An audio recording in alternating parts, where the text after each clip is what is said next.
And you are watching 10 Tampa Bay News at 6. I'm Dave Wagner. First this evening to the developing situation in Iran.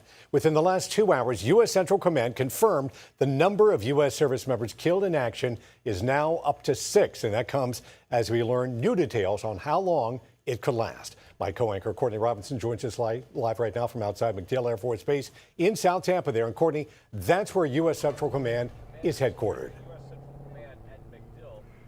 And Dave, tonight CENTCOM is still carrying out those strikes in Iran with joint forces. CENTCOM, headquartered here on McDill, oversees the planning, the security, the operations that happen in the Middle East. It is one of 2 combatant commands that are based on McDill, that other being Special Operations Command.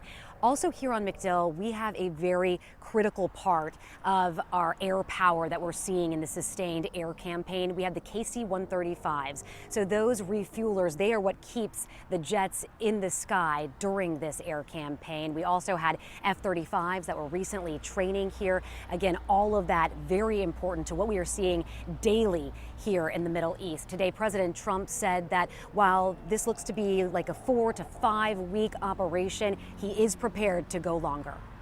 This was our last best chance to strike. His first live remarks on Iran, President Trump said the U.S. is working to eliminate what he called grave threats from Iran's regime. The regime already had missiles capable of hitting Europe and our bases, both local and overseas, and would soon have had missiles capable of reaching our beautiful America. Our operations centers came alive in Tampa, Florida, here at the Pentagon, and of course forward in the Central Command AOR.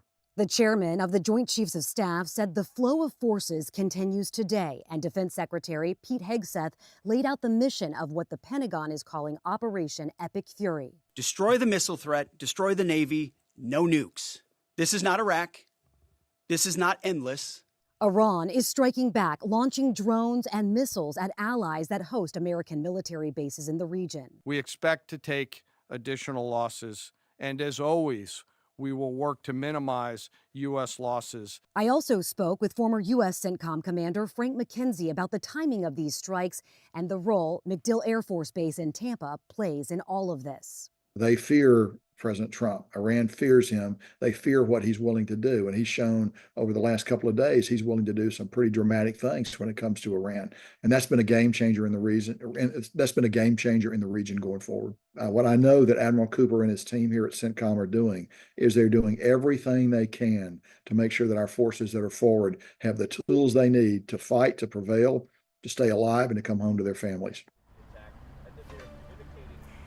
And General Dan Kane confirmed just hours ago that the U.S. is sending more forces to this fight. The Pentagon also confirmed today that 3 F-15s were shot down by friendly fire in Kuwait. All 6 of those crew members were able to safely eject. They are okay tonight. Again, national security leaders emphasize that this is not going to be an endless war.